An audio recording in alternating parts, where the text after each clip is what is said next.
The following is a special presentation of Tony Kurre Radio. Want the real story behind the sound bites and headlines? Let's find the facts.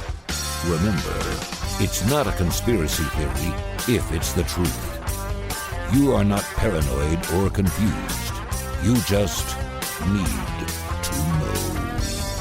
Welcome in, everybody. Let's go. It's time for everything you need to know here on TKR. Kip Keefer with you as per usual on my routine on Monday mornings to get cranked up to speak to all of you. I appreciate everybody who listens to the program. If this is your first time, I have a very simple premise that I do not tell you what to think.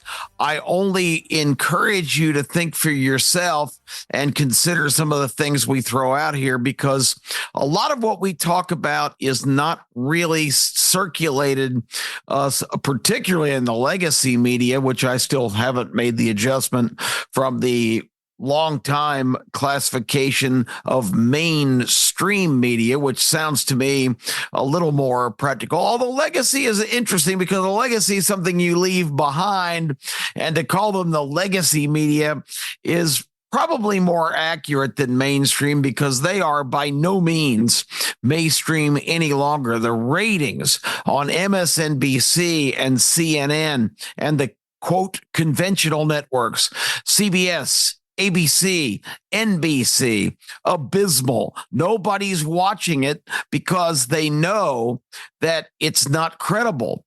How you can't be a news organization if you slant everything to a one ideological idea. Well, that was a really bad use of language, an ideological idea, and that's not very well said. Let's run that back and try again. One ideological principle, so we're not redundant here from the English language standpoint.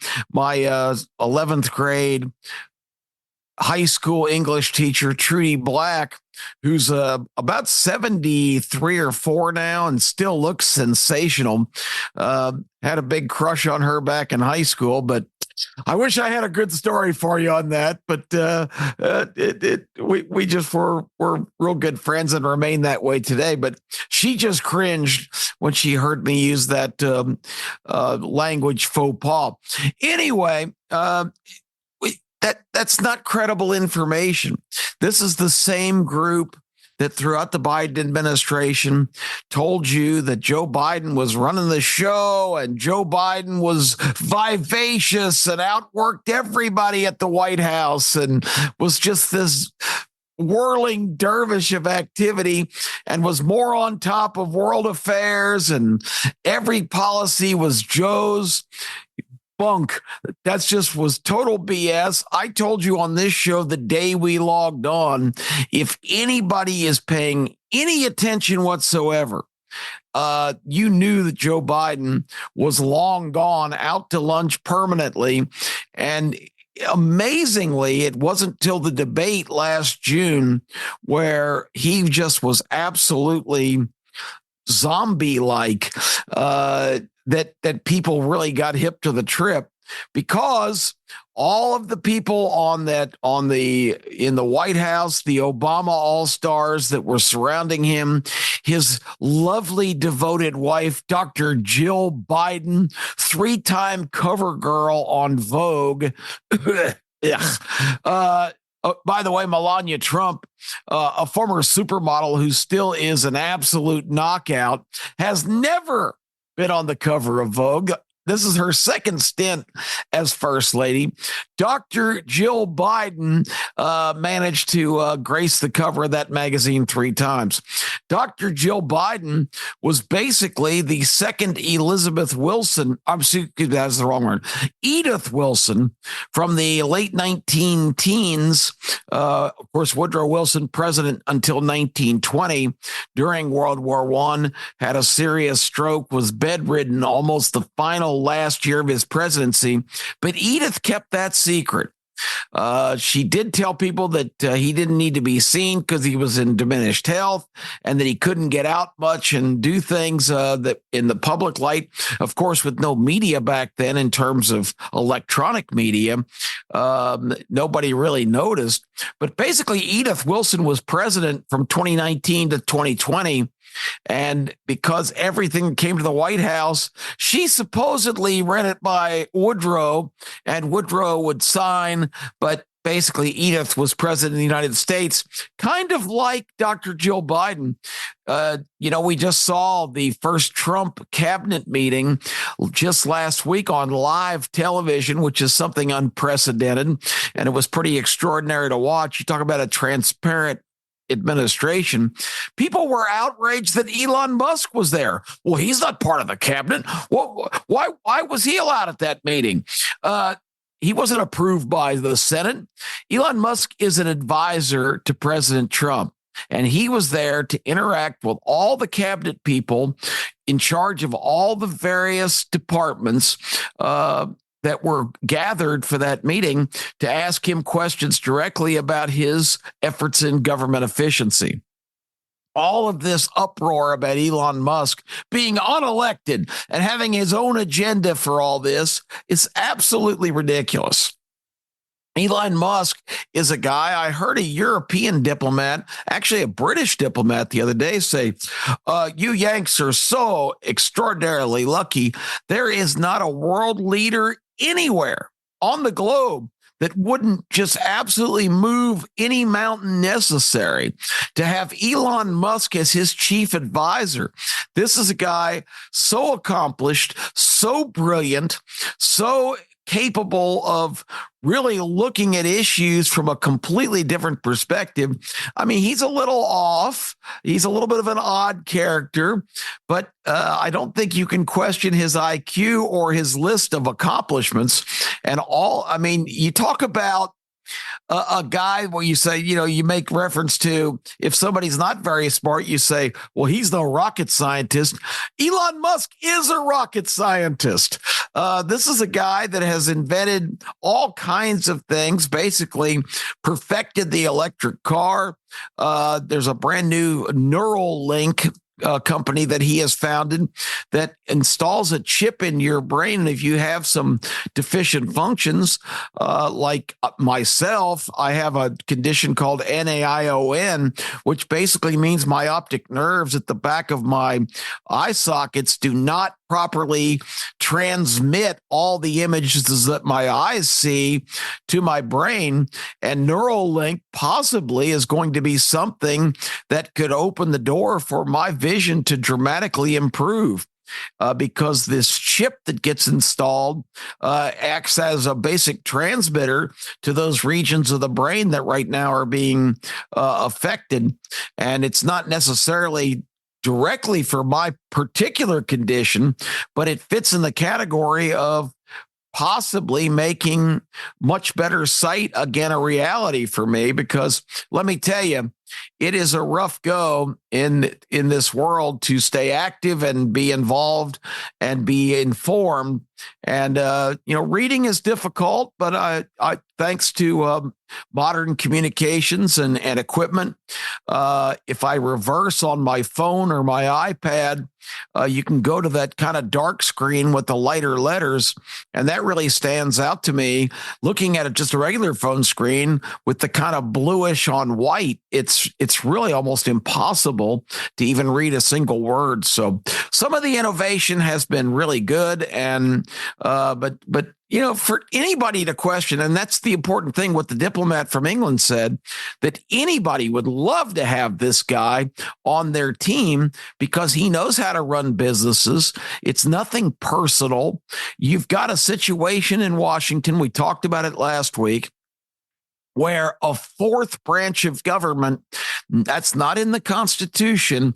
The Democrats calling this a constitutional crisis are so off base and, as usual, have a terrible time titling things correctly, just like the Inflation Reduction Act, the stupidest name for a piece of legislation in history, because it did nothing but increase inflation dramatically by spending 1 point some odd trillion with a T. That's $1,000 billion for a bunch of projects to enhance their donor base and all these green new scam products. And amazingly, I think I told you about it last week, Stacey Abrams, the two-time failed gubernatorial candidate in Georgia, who has been a loyal soldier in the leftist extreme Democrat movement, Stacey Abrams, after losing the governor's race last year, got together with some of her colleagues and they started a new environmental global warming, we're all doomed organization called Climate Watch. But doesn't look like to me that Climate Watch has ever offered an opinion, has been active in any kind of ventures in terms of being Chicken Little and saying the sky is falling. At least AOC told you only have a few years left. When she was first elected to Congress, remember, she said, we only have 12 years and it's going to be all over. Well, it's been like half that time now, and here we are still kicking. And, but Climate Watch was only created for one purpose and one purpose only, like so many of these entities that pop up all over the place. And guess what? They receive my money, your money. Every time you look at your paycheck, and a third of it is taken out. Stacey Abrams and Climate Watch. They know nothing about climate. I've never, as she campaigned for governor, I have never heard her mention the climate, except maybe if she's outside and it's the middle of the summer and it's 105 degrees.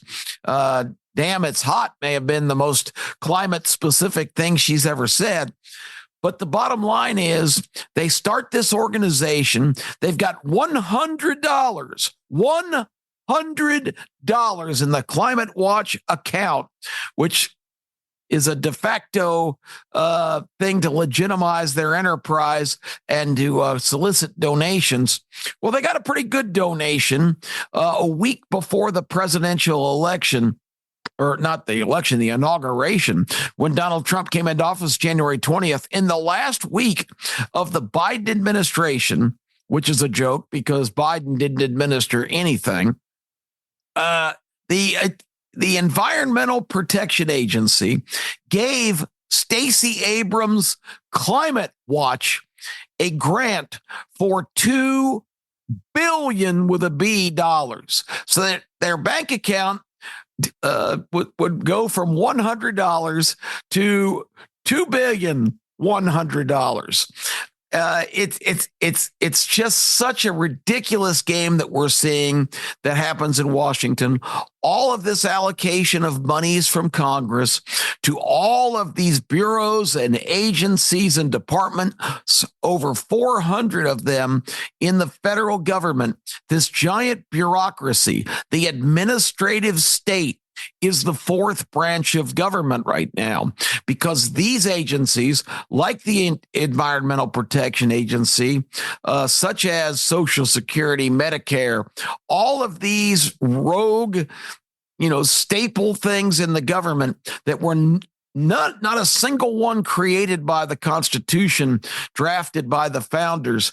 All of these things are inventions in the last 2 centuries, which is natural because, in 1786, it would have been difficult to forecast exactly where we were going to be. But the founders had such foresight. They knew for sure that it was, if you let a giant federal government grow to be powerful and massive in size, only bad things can happen. The whole premise of this country was to get away from a central government and really allocate the states and the local municipalities to kind of take care of their own business, with the federal government just being the overseer for the collective security and well-being of all of those colonies, which soon became states. That was the philosophy. I heard somebody say the other day, this country has never been this divided. This is unprecedented. It's unbelievable how bad this is. It's a Democrat crying about the fact that Trump has come in trying to tear down the federal government. No, what Trump is trying to tear down with Elon Musk's help and all of these all-stars that he's put in charge of all these bureaus, agencies, and departments is to get all of the waft, that's what I'm calling it, W-A-F-T, waste, abuse, fraud, theft, waft. It means it's in the air, and boy, is it in the air in Washington to the point that it stinks to high heaven. Waft has to go because so much of mine and your money that goes to Washington is allocated for things like Stacey Abrams' Climate Watch and to pay for all of these causes and identity politics to try and retain power, because that's the key. I've told you on the show, the old adage, follow the money, is absolutely the truth. It is the answer to every mystery in the history of the world. Follow the money and you will find the truth.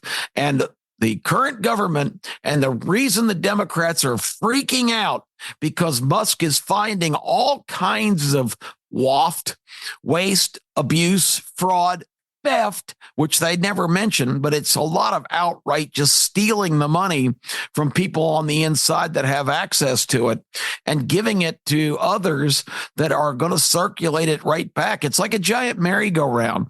They send out $2 billion to Stacey Abrams. Her and her colleagues go on these grandiose trips, stay at five-star resorts, go to a couple of conferences on the evils of the industrial world, ruining the whole planet and jeopardizing people across the globe through Africa and faraway places because they have completely ruined the environment. And we're just this is existential stuff. We're on the verge of extinction unless all of these governments, particularly the United States, pony up billions and billions of dollars to spread around the world so they can take that money and prepare themselves for this inevitability of this terrible situation that they've wrought by having the audacity to be creative and come up with ways to maximize production of energy and just keep pushing the envelope to higher and higher levels. That's what human beings do.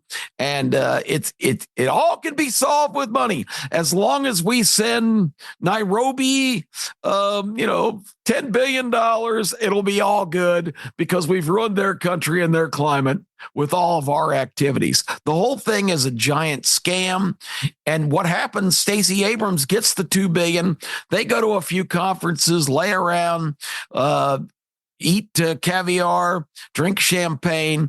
And when the next elections come around in 2016, Stacey Abrams and Climate Watch is duty bound to go ahead and, kick in, I don't know, some small $700 million contribution to the Democrat Congressional Fund or back certain candidates.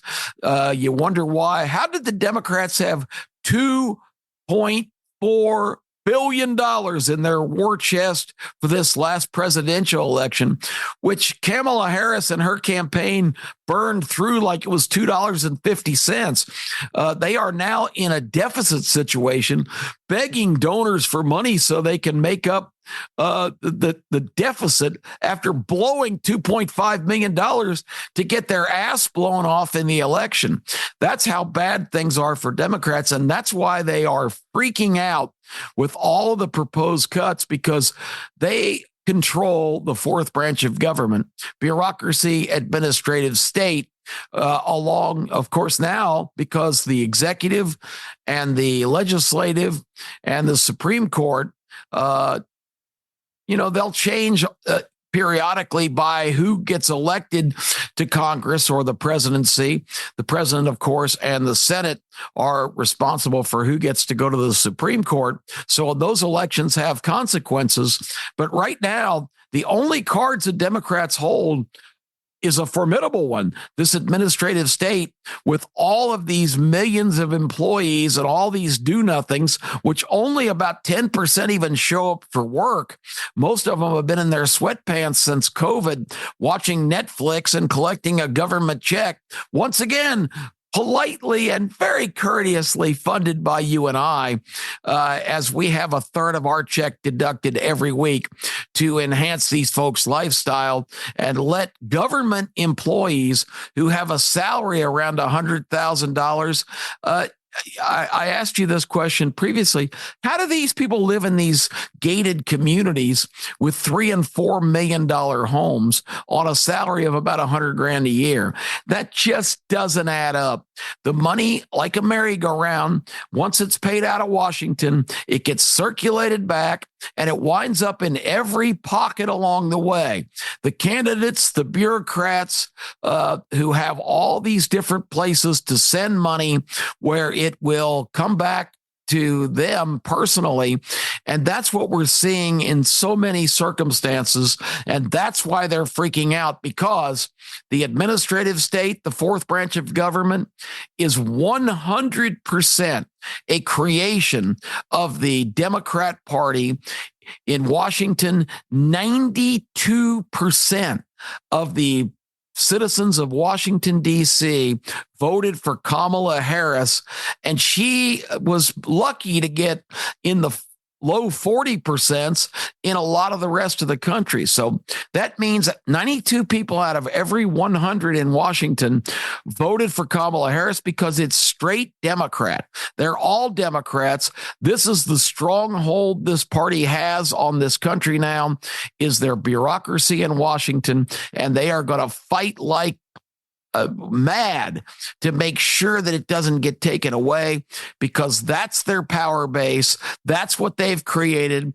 Barack Obama did a masterful job in his 8 years in office of putting the right people in place to make the bureaucratic administrative state just really strong. You heard my astonishment at the statement by a Republican, actually, of going, well, I don't think that anybody has any idea how big a challenge that President Trump's going to have in dealing with this very powerful bureaucratic state. And then they went on to talk about Trump's intention to go up and drain the swamp, the deep state. And I said, you know, and I left out the commentator on this CNN show said, well, that's just such a myth. There's no such thing as the deep state. This just in, the all-powerful bureaucracy in Washington is the deep state. They're one and the same. That's what the deep state is. And people know that, of course, in the inside in Washington, but nobody ever tells you that. That's never communicated. The deep state, the Washington swamp, it is this administrative branch of government, and it's got to go away. I have to talk about today the big story from Friday, because you talk about something that is just so indicative. And if you haven't seen it yourself, you have to know crystal clear after the events of Friday, when the president of Ukraine, Zelensky, came to Washington, having already agreed to conduct a signing of a commitment from his government that Washington and the United States would get involved and become basically partners with the Ukrainians in getting this war for 3 years that's been raging with Russia, that's resulted in more than 1 million deaths from both sides. It's just been, it's not even a modern war. It's like trench warfare from World War I. One group will advance maybe a half a mile, push the other group back. The next day, the other group counterattacks. It's back and forth on the same territory. It's been a basic stalemate for 2 years. The Ukrainians have lost virtually their entire population of young men. Now the average age of a Ukrainian soldier is mid 40s. Guys are having to grab weapons and go to war in the basically at the porch of the senior citizen part of their lives. And the Russians just keep sending guys there basically to die. It's just a meat grinder kind of a war, just for little bits of territory. Nothing's happened in a couple of years. But Zelensky is cast by our media as this heroic figure. There's a letter from Robert Reich, which a lot of you probably won't remember. He was a little dweeby, Ivy League educated, Jewish American, typical kind of Harvard, elitist thinker, author, professor, whatever. He worked in a couple of cabinets. He worked in the Bill Clinton cabinet as as Secretary of Labor. And Reich's always had these far left ideas. He ran for governor of Massachusetts and got clobbered.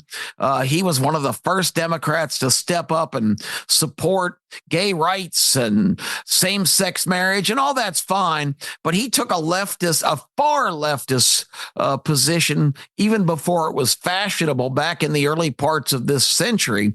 And Reich has always just been a raging liberal. He's even written a book that how liberalism will eventually prevail in America.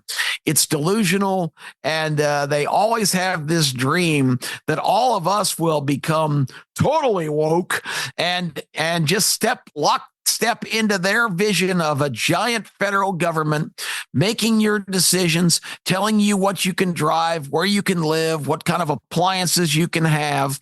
That is the vision. They've always had this fantasy of America just becoming a great globalist partner for all these repressed places and places that have been forgotten in the world.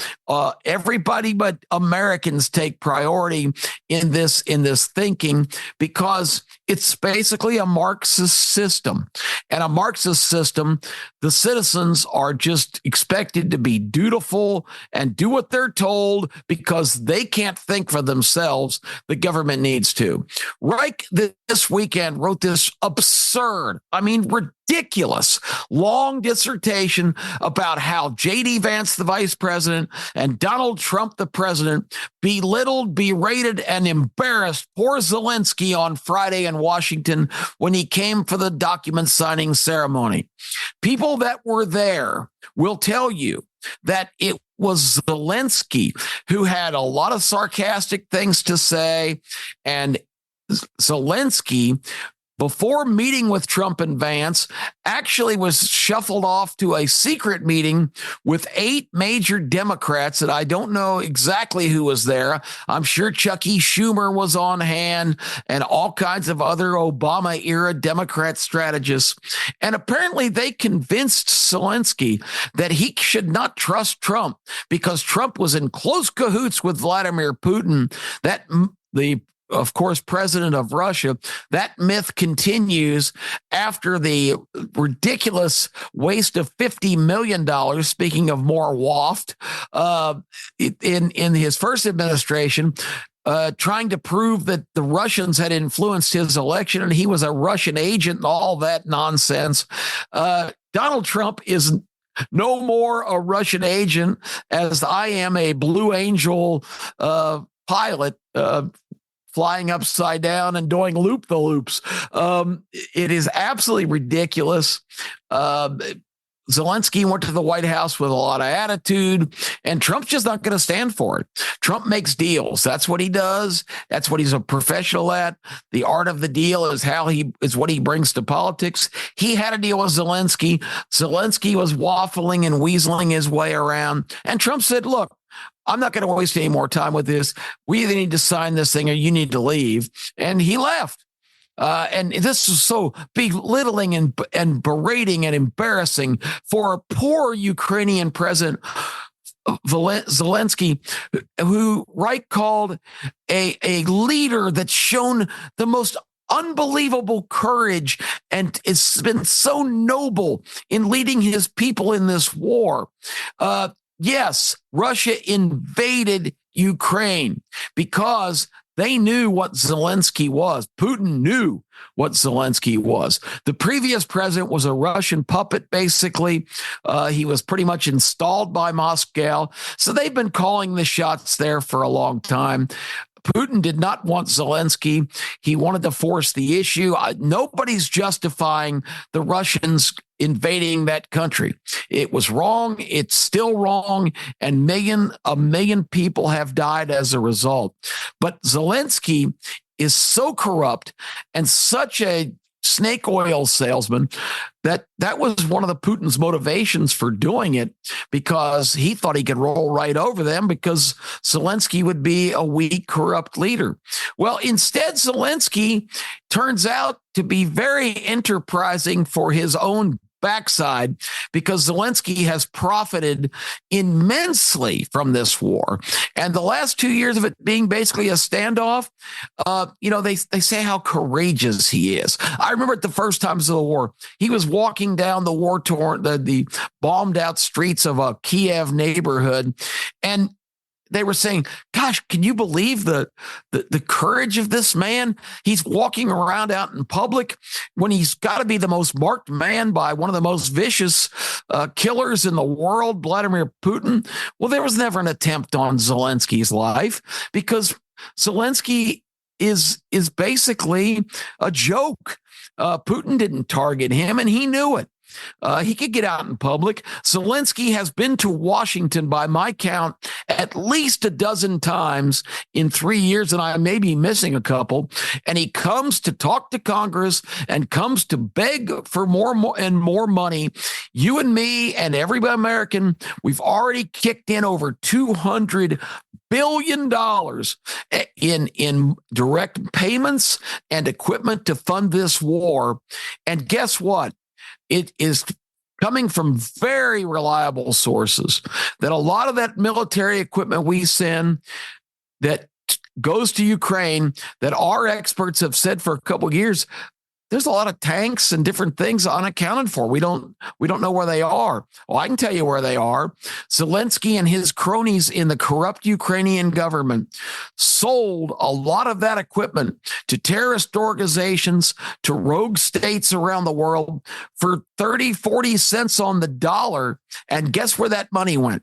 Right into their pockets. This courageous, noble leader in a time of war in his country are sending guys about his age to the front line while he flies off all over the world, continuously begging every government on earth for money so his democratic situation in Ukraine can be retained.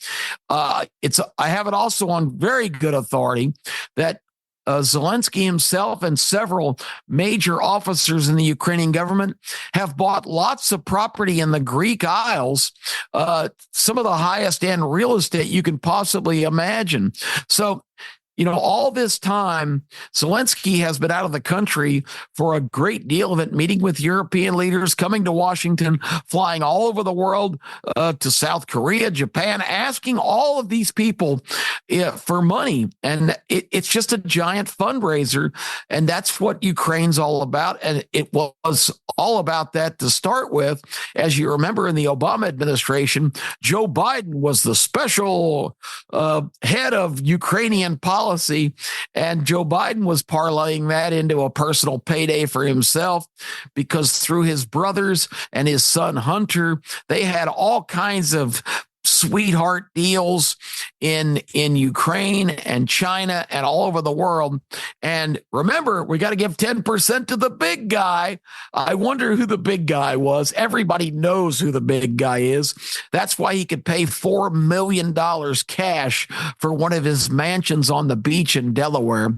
Joe Biden, a public servant, a personal self-servant for 50 years, never made more than $200,000 a year in salary as a congressman or a president.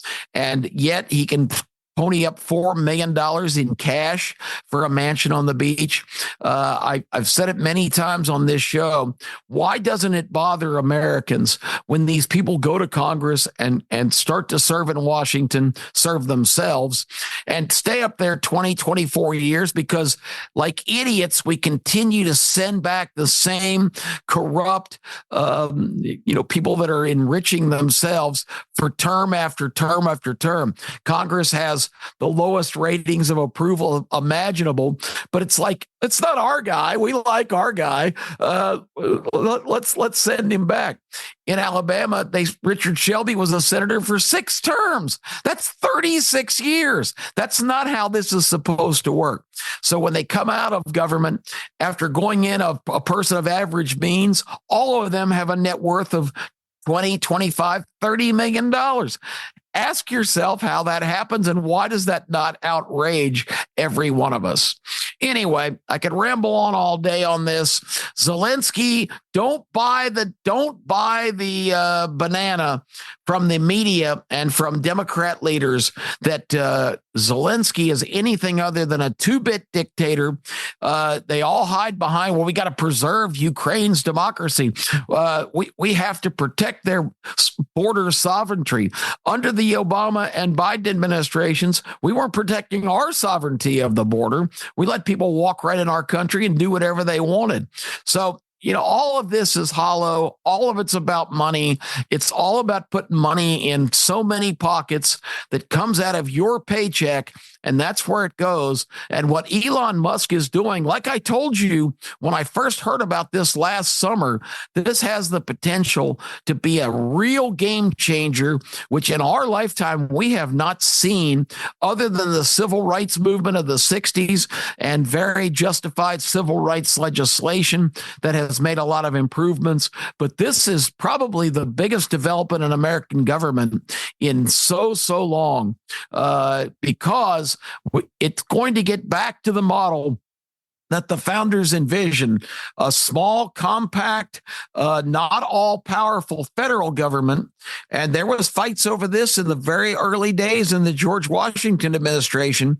You had Hamilton and John Adams who were in favor of this strong, massive central government that actually had the banks that would control all of the money, even your personal funds. And that was thankfully abolished by Andrew Jackson about 20 years later in his term. But there was a huge struggle between he and people like Jefferson and Madison, who believed in states' rights and really were the backbone of the whole premise that this country is not going to be run like a monarchy, which they just escaped. This was going to be a country of the people, by the people, for the people. So that struggle is nothing new. It's been going on for 250 years, and it continues today. But God bless Elon Musk. I'm glad he's on our side. I'm glad he is looking at, and he said to Joe Rogan this weekend on his podcast, look, what I'm doing isn't difficult. These people are so arrogant and so corrupt. They don't even cover their tracks. He says you can look at almost any department and just find millions and even billions of dollars that are misappropriated, and they don't care. They're so brazen, they think they have the right to do this. So he says, I'm not doing any great job of sniffing out abuse. He said it's anybody could find it. So with all that said, that should really infuriate you as an American, that these people have the belief that it's their money. And you heard Maxine Waters say it. Elon Musk, get your grubby, greedy hands off our money. That's what they think of it. It's their money to do what they want to do. And that's another woman that lives in a $4 million mansion, although she represents the citizen of Watts, one of the poorest districts in LA in the entire country. So that's all the need to know this week. A lot of rambling. I hope you stuck with me and put up with a variety of different directions. But the big thing is, don't buy the banana that Zelensky's noble and courageous and a hero. He's a 2-bit thug. He's basically a dictator himself. The first thing he did was jail opposing political opponents after he was elected president, and basically has tried to seize all media operations in Ukraine. He's no hero, folks. He is in it for himself, and he has profited immensely by his world tour with his hat in his hand, begging everybody to come to the aid of Ukraine. I give the Ukrainian people an unbelievable amount of credit.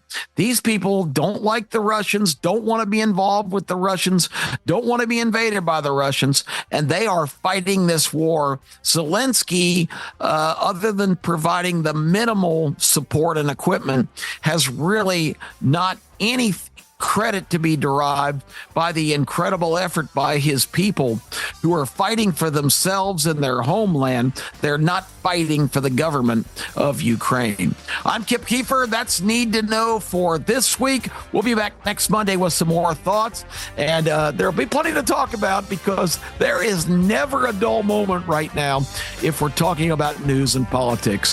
Have a fantastic week, everybody. Be good to each other, and remember, this is your country. Let your voice be heard. This has been a special presentation of Tony Kurre Radio.